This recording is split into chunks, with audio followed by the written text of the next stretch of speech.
Hello everyone! Welcome back to this game. When we last left off, we found out that there's an evil plot to attack Kalinka. We kind of already knew that, but we were just reminded of it, and it's kind of a bad thing because they specifically intend to attack Dusk's girlfriend, Sarah Winters. So we should probably do something about that as soon as we escape from this prison. Actually, I think we're at the end of this dungeon. Overall, not a bad dungeon. I kind of liked it.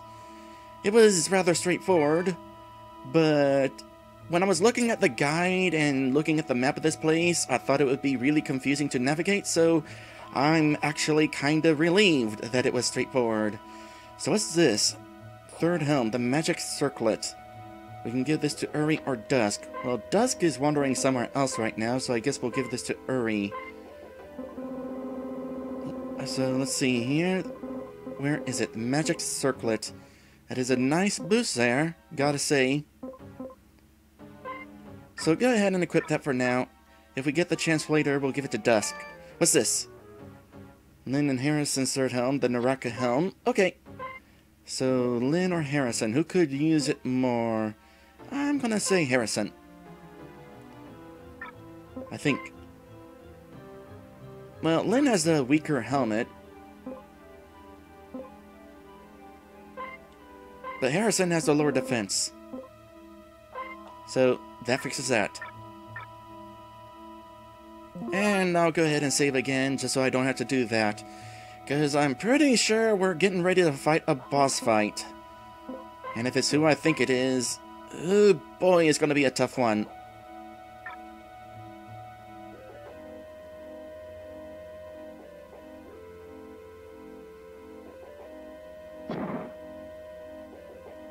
Well, why wasn't it that easy to deal with them before? I guess this time, now that we're not alone, that's the only thing I can figure, but you know what? Sure, I'll take it. It looks like the exit up ahead. There's what looks like streams of daylight glinting off of the stone walls around that corner. But where are Dusk and Sister Aries? We've looked everywhere for them. Actually, we kind of headed straight to the exit, but sure. And we just can't leave them here to die. We already followed in the direction that you and Uri saw them go off into, but were eventually stopped by another wall of fire.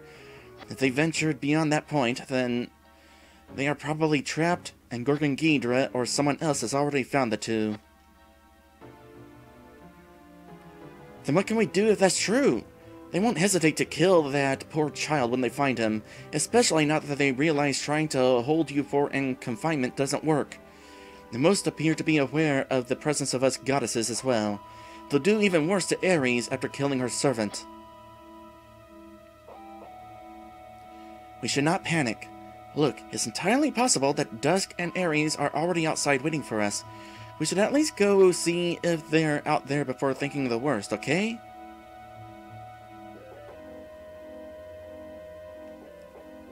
Let me save again.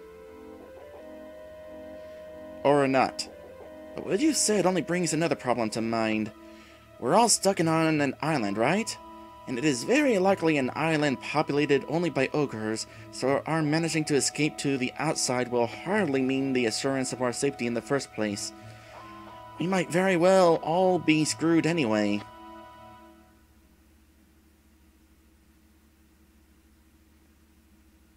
Correct, Earthling human. I don't think a better phrase could have been used to appropriately describe your present circumstances.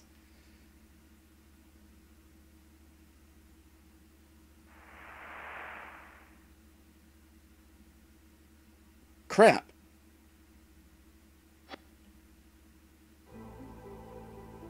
Oh boy. That is moderately impressive of you little troublemakers, managing to combat the magic I had infused this entire island with in order to keep you brats nailed down until I could find a way to turn you over to the Dark Lord. But then, I doubt you could have accomplished it without the help of these 4 meddling little angels who came to you in their last-ditch effort to save their beloved Elvania. Yes, you have proved quite resilient for mere kids, even considering the fact that you've all had your ethereal girlfriends beside you ready to help at all times. Speaking of our cleverly devised escape, just how is it that you and many of the other ogre demons seem to have no trouble at all using so highly advanced magic, while there are few left in Elvenia capable of wielding it at all, and even my sisters and I sometimes find it quite near exhausting to do so much as bestow any fraction of our magical powers upon our servants alone? Could you be so kind as to answer that, Mr. Gorgan? Well, just because magic is failing where you children of Serena are concerned, it doesn't mean that the same must then hold true for those of us who are a part of the darkness, now does it? This whole idea of magic fading from the world altogether is just an illusion that has been created in the frightened minds of you Elvenians. Yet, perhaps it isn't so ridiculous. After all, everyone in this world will soon have good reason to be frightened to the point of disillusion and even insanity once we finally come to completely rule this world.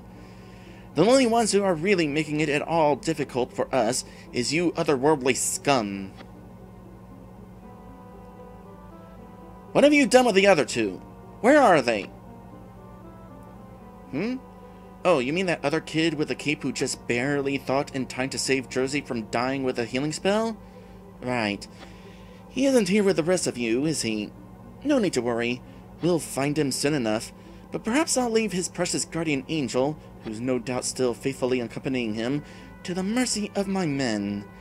I do have the intuition to sense you Solus Emsu goddesses at all times, you know. And so I happened to catch a glimpse of that Ares girl right as she had placed her hands upon Dusk's to enable him to cast that spell to save Jersey back then. And what a cute little thing Ares is, might I say. Wicked laugh. I wonder how much amusement she will provide for us as we find new ways to torture her. Perhaps first by slowly tearing off her wings. Excuse me a moment while I keep my wings close to my sides.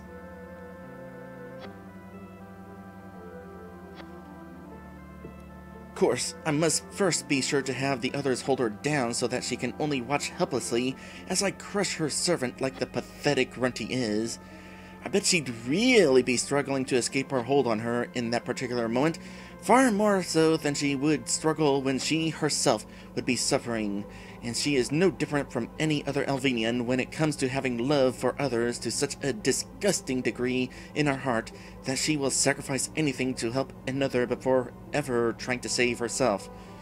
You know, have you ever met somebody who hated love so much as villains in video games and movies and that sort of thing? They have such an extreme disgust for it for some reason. It is almost comical. Yada yada, pitiful as it is. I didn't realize that you were still saying that sentence, sorry. If you're trying to goad us into wanting to fight you by saying all of these things, it's working. As though Sister Ares will ever allow herself to be subdued by a few ogre demons anyway. Gorgan booms. Please! Your arrogance doesn't fool me, woman. I know very much how much the power of even the Solus Emsu angels is fading away. There's hardly an angel, period, around anymore whom can prove a match for many of us demons. But maybe you'd like to have a chance to back up that big talk of yours. Fine. We'll stop you here and then go back to rescue Ares and Dusk. You will soon discover that not even a demon like you, Gorgan Ghidra, can defeat an angel when she seeks to protect the one she loves. Where with her? Then let's do this.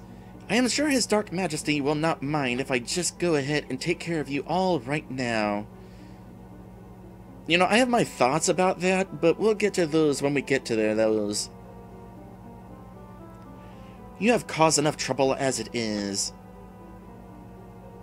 Oh! Didn't expect you to get here. Hi, Bullis! Ah, finally! I found you all.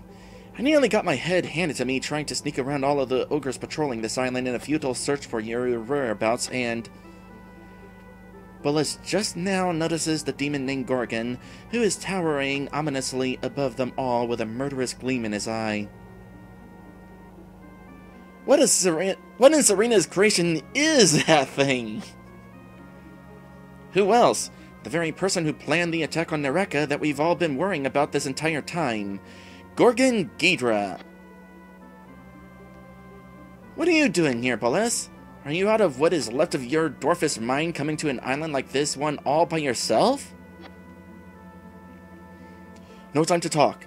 It looks like we're going to have to get past him first. Okay, so here we go.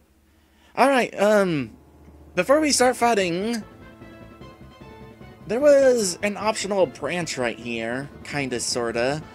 You know how I immediately headed back to the right to go save, just in case something bad happened? Well, first off, there was this fight, and I didn't want to have to go through part of that cutscene again, in case I lost to this fight. Also, if I had agreed to go outside like the angels suggested and started walking to the left, that would have resulted in a cutscene where we got to see Dusk looking around and he would have trapped himself in a corner and gotten himself killed. And that would have been an instant game over. I kind of wish I had been able to show that off, but I forgot how that was actually triggered, which is why I headed to the right first. It's kind of funny, the first time I played this game, I actually did walk straight to the left and get Dusk killed. Kind of funny that I knew that was going to happen, and this time I accidentally avoided it. Anyway, hurry, you have that electric sword and Gorgan's going to be weak against it. Lynn? It just occurred to me that we don't have a primary healer on our team, so that's a bummer.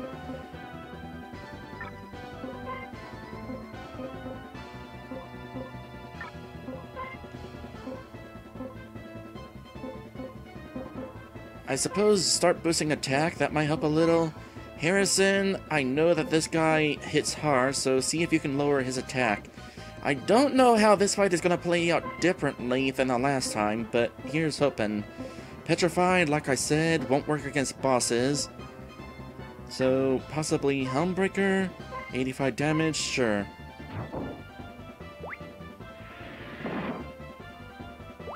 I don't think that's going to work out too well. And suddenly Gorgan's attack is a whole lot lower than it was before. Is there a reason for this?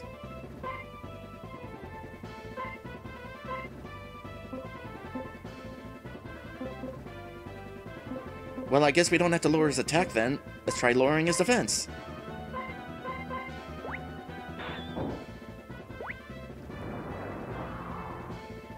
No, he's actually really strong against that.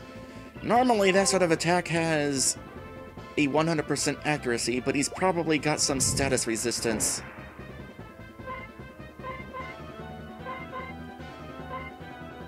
Try one more time.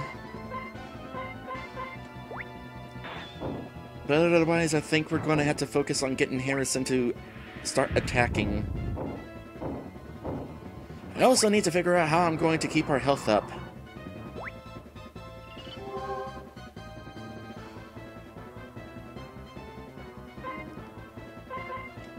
Because Bullis didn't seem to have a healing spell, and the rest of us certainly don't. Start with a regular attack. Harrison, I guess you can attack. Bullis, yeah, no healing spells for you, so let's start by... We're not gonna use the Cade Nectar yet. Esther's Ale, Iski Trout. Let's use the Iski Trout. I think I can get away with it. It's only 10 points weaker than the ale.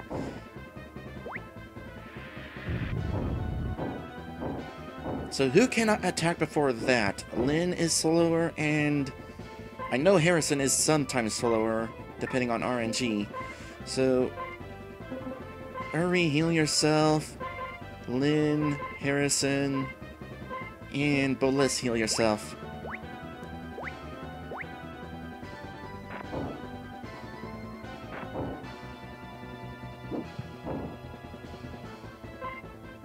It is a shame that Uri is going to have to be one of them that heals. Considering he's the one with the weapon that works good against him.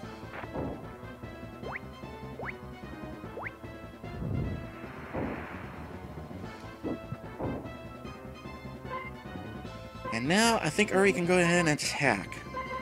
It is interesting, by the way, that ogres in this world have wings. That is largely because there's no other sprites to work with, probably. So, have to work with something. I guess these guys will have to do as ogres. But Les, you were supposed to kind of heal and also have the first turn.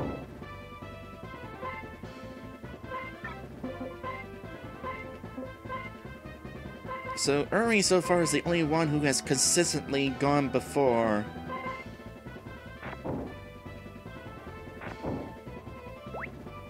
Oh, by the way, Gorgan, he has 2,250 HP.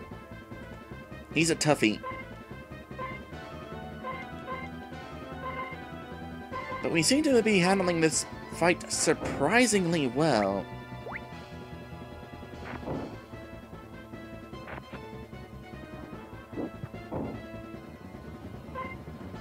In fact, on this turn, we can actually all attack. So we'll go ahead and do that. Nice. Double nice. Darn, if only Uri had done that. Oh, what's this? What's that? What was that? What was that attack? We resisted it. Is it instant death? I bet it's instant death. Also, 3 of us got the critical hit on that turn, except for the one guy who was attacking with the weapon that Gorgan's weak against. Doesn't that kind of figure? Ah, well, I can't complain too much. 3 crits in 1 turn is still... Oh, there we go! Yeah! Nice. Okay, I'm gonna make note of this, because I don't know how long it'll be before I have the chance to check these. Lin, new spell. And tech. And Harrison, new spell and tech.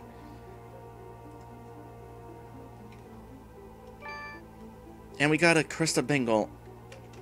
Got Krista Bengal. You know, it's kind of nice that I am streaming at my computer, because I get to have WordPad open on the side to make these notes. Years ago, I would be doing Let's Plays on my sofa, and I'd have a notepad full of notes, a whole notebook. Still have them too. Might be interesting to look back at some of the notes I took in the past.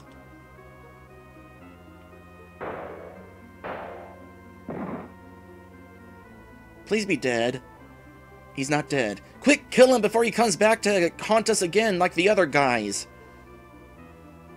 You... He's not showing signs of falling. How are we going to get out of this mess? Dun dun dun.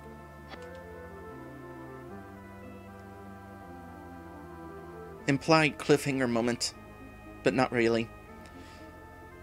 Gorgan wipes his blood away from one eye with the back of his hand. Heh, heh. Cough. Prepare yourselves. And this is where Dusk comes in, yep. I had a feeling.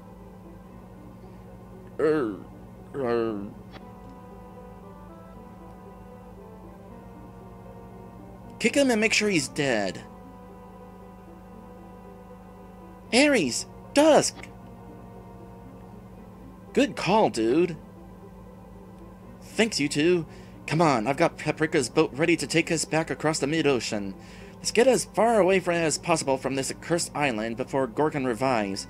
Or, you know, we could kill him so he doesn't revive. You know he's gonna come back like the others have. Huff, huff. Right. Dusk! Prepare to die, infidels! Whoa! Dusk! Ares! Close your eyes! Gorgan's blinded. Ah! What was that? Come on, you guys. Let's just get out of here. You know, for once, I agree. Let's not talk about what that was. Let's leave while we can. Cough. Cough. Ah! Blast those children.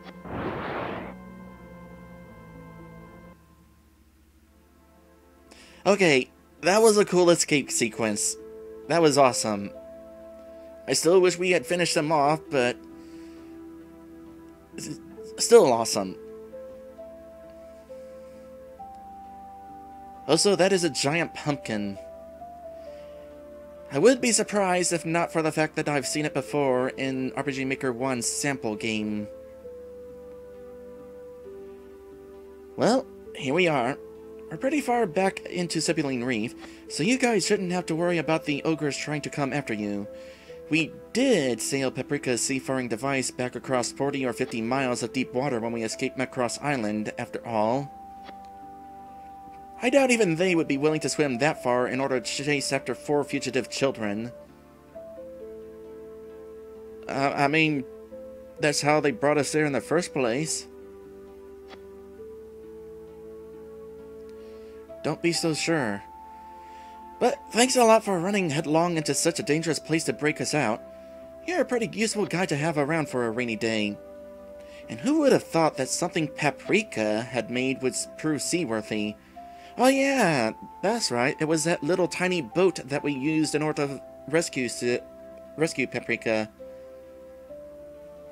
I can't believe that little boat actually made it all the way across an ocean and back without breaking.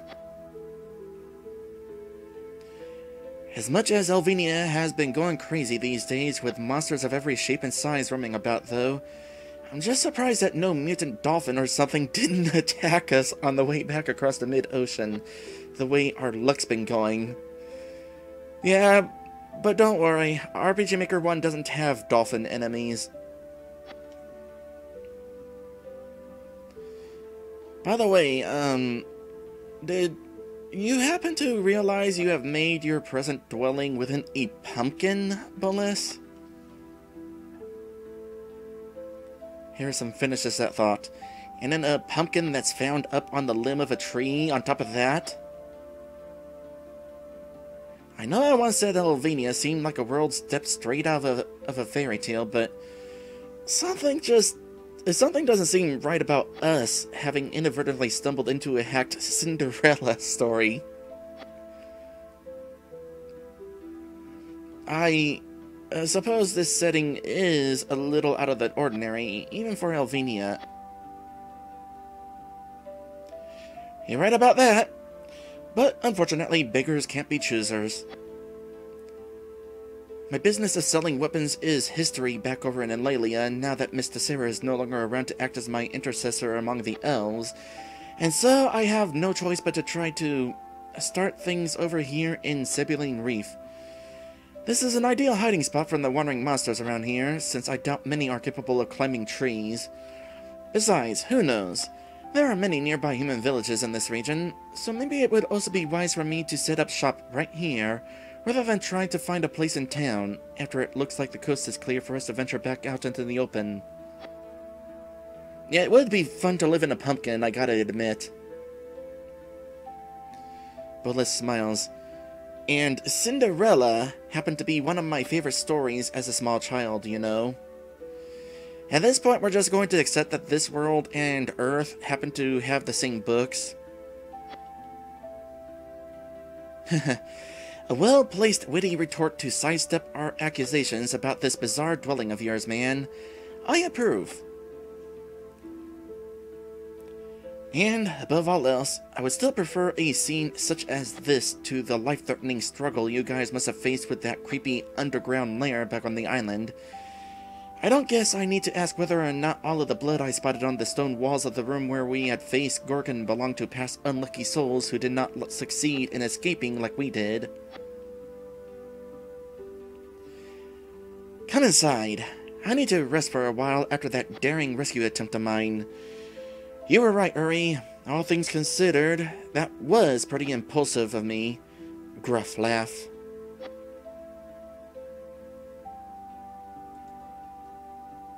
Well, as long as we're having this situation... Oh, I apologize. I thought that this would be a good moment to cut before we loaded into the next scene, but apparently we missed Harrison climbing down the ladder. Oh well. Lesson learned, from now on, I'll just wait until the next dialogue box in order to start the episode break. Anyway, episode break. Be right back.